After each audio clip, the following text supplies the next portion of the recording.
திருவள்ளூரில் தோல்நோய் சிகிச்சை பெற்ற மாணவனை பொதுத் தேர்வு எழுத அனுமதிக்காத தலைமை ஆசிரியர் மீது மாணவனின் தாயார் முதன்மை கல்வி அலுவலகத்தில் புகார் அளித்துள்ளார்.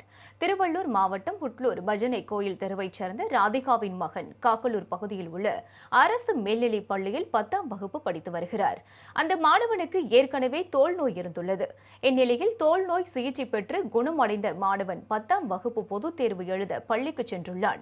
அப்போது மாணவனின் உடல்நிலையை காரணமாக கூறி வகுப்பு ஆசிரியர் மற்றும் தலைமை ஆசிரியர் அந்த மாணவனை தேர்வில் பங்கு கொள்ள வேண்டாம் என்றும் அரியர் எழுதி தேர்ச்சி பெற்றுக்கொள் என்றும் தெரிவித்ததாக கூறப்படுகிறது. இந்நிலையில் மாணவனின் தாய் ராதிகா மாவட்ட முதன்மை கல்வி அலுவலகத்தில் இதுகுறித்து புகார் மனு அளித்துள்ளார். இப்போ கூட இந்த பையனை கூட்டினத்துக்கு வர கிளாஸ் உள்ள சார் சொல்றாரு, 10 வருஷம் பையனை எழுத வச்சுக்குமான்னாரு. நான் எதுவுமே பதில் சொல்லல. சரி, நான் கம்முன்னு கூட்டின்னு வந்துட்டேன். இப்படிதான் பண்றாங்க. ஆனா இன்ன வரைக்கும் அட்டம் எழுதி அவன் இந்த வருஷமா போயிடும், அந்த வருஷம் போயின்னு இருந்தா அவன் என்ன சார் படிச்சு எழுதுறது? ஸ்கூல்ல சொல்லி கொடுக்கும் போதே கொடுக்காம தனியா எப்படி படிக்க போறான் அவன்? அவங்ககிட்ட சொன்னா கூட பேச முடியாது. அட்டம் எழுது அதான் சொல்றாங்க.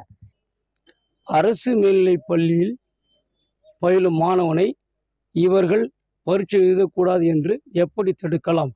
நீ பரீட்சை எழுதக்கூடாது, நீ இந்த ஆண்டு பரீட்சையினால் ஃபெயில் ஆகி விடுவாய், நீ அடுத்த ஆண்டு பரீட்சை எழுதிக்கொள் என்று கட்டளையிடுகிறார்கள், மிரட்டுகிறார்கள்.